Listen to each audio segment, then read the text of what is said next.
owners in particular are sensitive to booking windows. So if it's March and they assume that in March, all of my summer should be booked, helping them understand that, hey, when that booking window is needing to stay flexible, those expectations need to stay flexible, and they're somewhat shrinking. And it's okay that if we're 3 months in advance and it's 2024, that, maybe in 2021, things were flying off the shelves and booking up. It's just not that way anymore. Welcome to RevLabs by PriceLabs.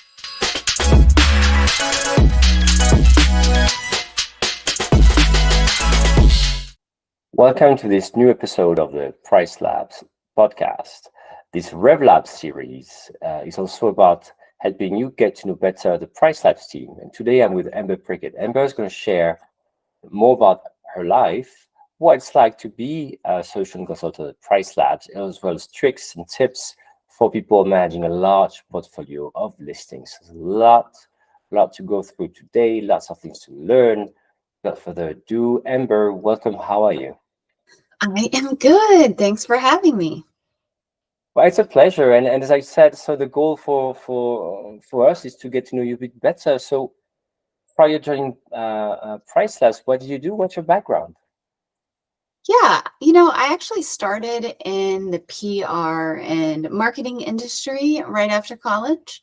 I did that for about 9 years. And then I sort of fell into the vacation rental industry when I moved back to Northwest Florida. So I grew up in Northwest Florida, went to college and had my career in Atlanta for a long time before moving back to Florida. And when I moved back to Florida is when I fell into the vacation rental world. I was originally planning on going back to school and pursuing an MBA in business, or MBS and MS, I guess, in business analytics. But then this job opportunity sort of fell into my lap for a revenue management position at a vacation rental company, and reading over the job description really sounded like it would be a great stepping stone into business analytics. But then I ended up loving it so much that I am here however many years later, I guess 6 years later. What's fascinating, I'm hearing Florida, which of course is the biggest vacation rental market in the US. Business analytics, you were made for this. What do you think? Is it destiny? What is it that really led you to this field? Yeah, it's interesting. I feel like any career move I've ever made, I have been sort of led that direction.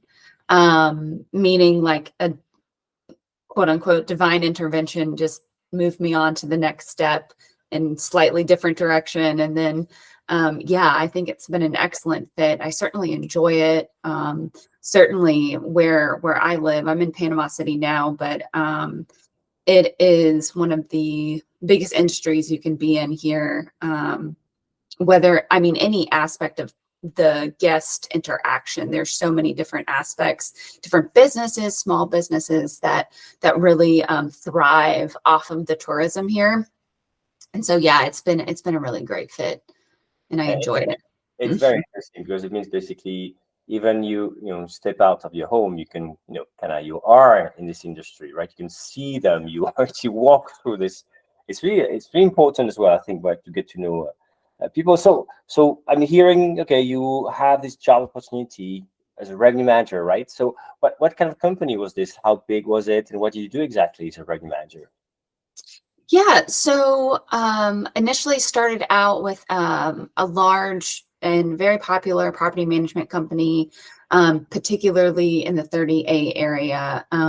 They have properties everywhere from Destin to Panama City Beach, but definitely most well known in 30A.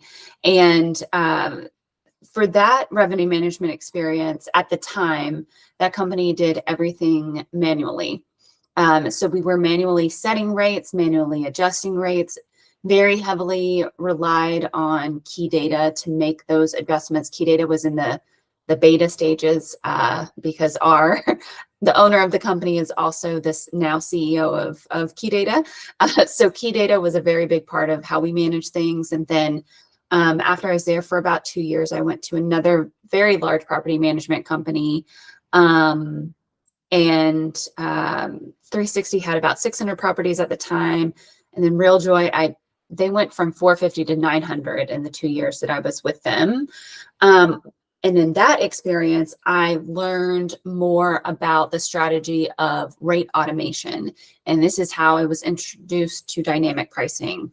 In general, PriceLabs in particular, I was on the user side and was so impressed by human control factors that PriceLabs has, and just in general, what the sort of possibilities of PriceLabs, that's what made me want to get a job here or try to get a job here. Yeah, so went from manually pricing to experiencing some rate automation to wanting to be a part of that world, being on the cutting edge of revenue management strategies. So what's a day like for you? I don't know if there's a typical day, but what a day looks like for you as a solution consultant at PriceLabs? Yeah, so I would say the majority of my days are customer focused. Anything from calls to emails to training webinars. I spend a lot of the day within that context, generally talking about revenue management. So not just PriceLabs and how PriceLabs works, but understanding what someone's trying to accomplish within the realm of revenue management and helping them use PriceLabs to accomplish that. And the part of my day that isn't, filled with customer communication and working with customers, it's keeping up with all of the product updates that we have at PriceLabs, which is a fantastic aspect of PriceLabs, is that we're constantly having these product updates and constantly being able to make the product work for a number of different strategies. So yeah, I would say that's a typical day.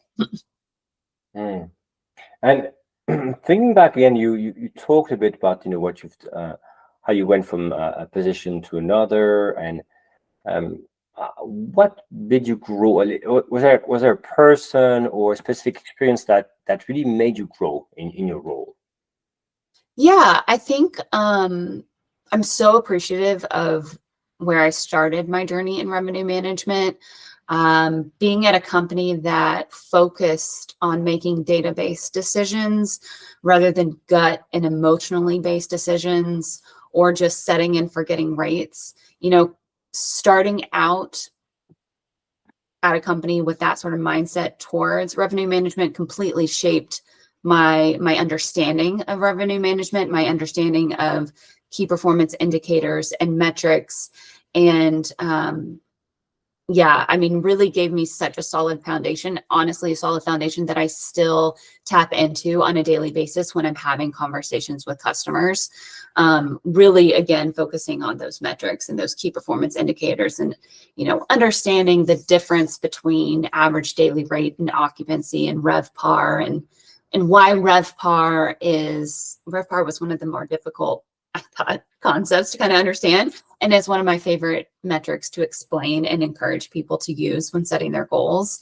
Also in that experience though, because we were manually managing rates, there was a lot of human errors because that just happens when you're manually setting rates and looking at a huge spreadsheet and entering it into a software. It's just so easy to make human mistakes, and it makes me that much more appreciative of a solution like PriceLabs. So yeah, that really sort of shaped my experience, and I still get to see a lot of team members that I had at 360 at different conferences, and through us working well with key data and things like that. It's been excellent to kind of see everybody sort of evolve in their careers. I'm gonna maybe ask you another question here, but maybe a side question. Obviously, I can see how you like you very great at being an analytical, right? When it comes to analytics, that's really your big strength of yours.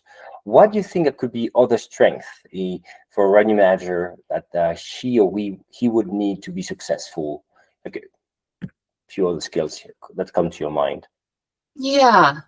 I would say the personality attribute that I have that I think is actually one of the reasons I switched to the software side is my perfectionism.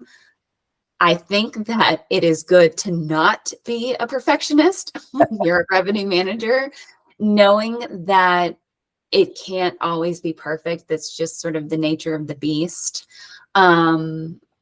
Being data driven, being willing to crunch numbers, to want to make a story and understand the story behind those numbers rather than just looking at numbers on a paper and like wanting to see those numbers go up. There's a context and there's a story behind those numbers, and being able to communicate that to stakeholders is really important. I think when you're in revenue management, you have external stakeholders, which are your owners, right? You want to keep your owners happy. You want to be transparent with your owners, and you want to be as proactive with communication with them as possible. But then you also have internal stakeholders. So a lot of times revenue managers aren't on the front lines of that communication with the owners. So it's important to be able to explain what's going on and how revenue management works and kind of what the current status is of everything to your internal stakeholders that are on the front line of those owner conversations.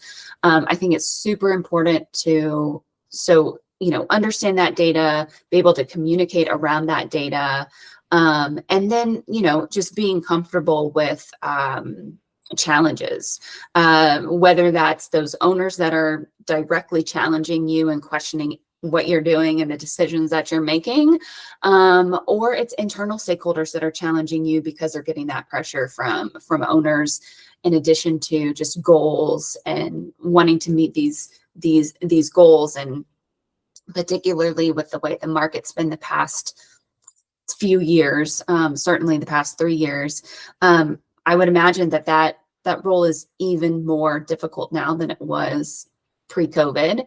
And during the post-COVID boom, I think the past few years have been incredibly challenging, and probably some of those conversations have gotten even more difficult. Yeah.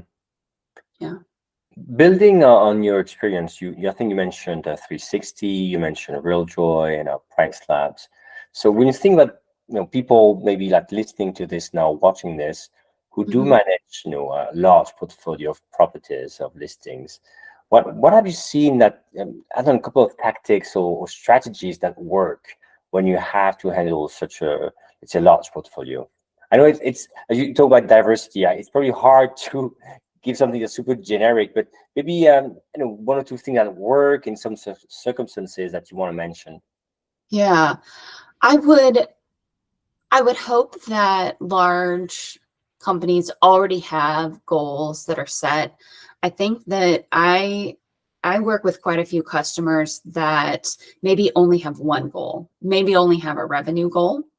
And I think that it's important to have multiple goals with different metrics and different key performance indicators, because they all work together.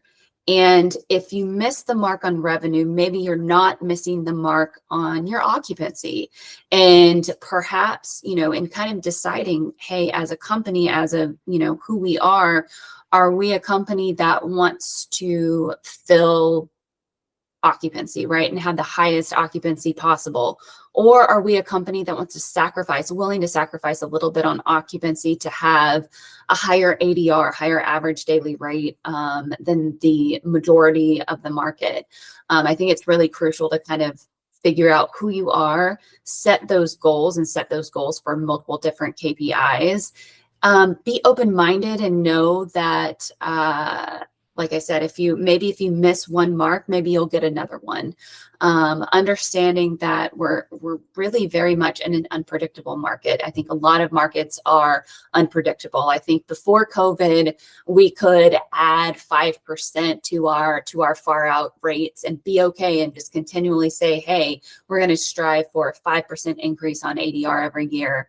And the market just isn't like that anymore. There's a constant chase of supply. There's all these things. So, remaining flexible, knowing that you may miss the mark, you may meet the mark here and may miss it there, but having those goals on a variety of different metrics, and again, keeping that communication open, staying transparent, not just with owners, but also with your internal stakeholders. If you're a leader in a leadership position at a large property management company, I think it's super important to stay transparent with your employees and make sure they know what's going on, how you're doing with your goals, give them, at least quarterly updates on the goals so that they know and that they can potentially communicate that elsewhere to external stakeholders as well, and do so in a confident and comfortable way. It's interesting. You kind of mentioned that, you did mention that you hope that people had multiple goals. That's very, very interesting. I'm going to go the other way. So, because I guess if you have only one goal, it's not enough, but what's an actual maybe problem, challenge, or even mistake that you've seen happening at some of these companies? Like one example of like something that people are doing that could be a real challenge, and then what can people do to overcome that or to prevent them from making that mistake? Yeah, I mean, I'm probably going to just keep talking about data because I think data is so important to revenue management. But I, again, I see that there are times when my customers aren't really understanding the data. They may understand revenue, occupancy, ADR, and perhaps a little bit of RevPAR, but there are a lot of other metrics that you can understand. Booking window, booking window is can be an ignored metric that I think is important to, if you don't have a goal for booking window, at least keeping a pulse on that booking window. We've seen a lot in a lot of different markets that booking window is shrinking, like maybe even just slightly and slowly, but over maybe the past 3 years. When you look at the past 3 years, it might significantly be shorter than we're used to. I find that owners in particular are sensitive to booking windows. So if it's March and they assume that in March, all of my summer should be booked, helping them understand that, hey, when that booking window is needing to stay flexible, those expectations need to stay flexible, and they're somewhat shrinking. It's okay that if we're 3 months in advance and it's 2024, that, maybe in 2021, things were flying off the shelves and booking up. It's just not that way anymore. I think, kind of getting stuck in old ways and sticking to the same goals and the same type of KPIs, just expand those KPIs that you understand, expand the ones that you can set goals on, and regularly pulling those reports, right? Making sure that maybe you're not communicating that to owners every week, but internally you're looking at it together every week, understanding that, everything's going to change and you still have time to correct and make decisions that are going to help you still meet those goals later on, but just regularly staying on top of it. And then, just using that data to make those decisions. Like I said, kind of staying away from that emotional or, gut wrenching sort of decisions that can happen. This idea of, hey, I anticipate or I expect my rates to be within this range, and that range is so small that being, again, a little bit more flexible on those expectations yourself, so that then when you communicate to owners, they also need to kind of reset those expectations and be flexible with that, can help too. Thank you so much for sharing so much value. I mean, here we just talked about also as well, basically like booking window is like this thing. Either you should have a goal on it, or at least you said keep a pulse on it, right? Know what's happening in the market, things are changing. And like also you said, either for yourself, to make sure as well the owners understand this and know what's happening and why it matters. Because I guess then we have the whole occupancy versus revenue debate, and like people want to secure, the owners want to see this kind of filling up, but I guess not at any price, any rate. Thank you. Thanks a lot, Amber, for sharing all these insights with us. And if people listening or watching want to connect with you, what's the best way? Shooting you an email, LinkedIn? What's the where to get contact? LinkedIn is great. I think LinkedIn, it's pretty easy to find me on LinkedIn. I'm Amber Prickett, Prickett. And then if you want to email me at PriceLabs, it's just my first name dot last name at pricelabs.co. That's super simple. Once again, thank you for your insights and thank you for your time, Amber. Thank you. Take care. Take care.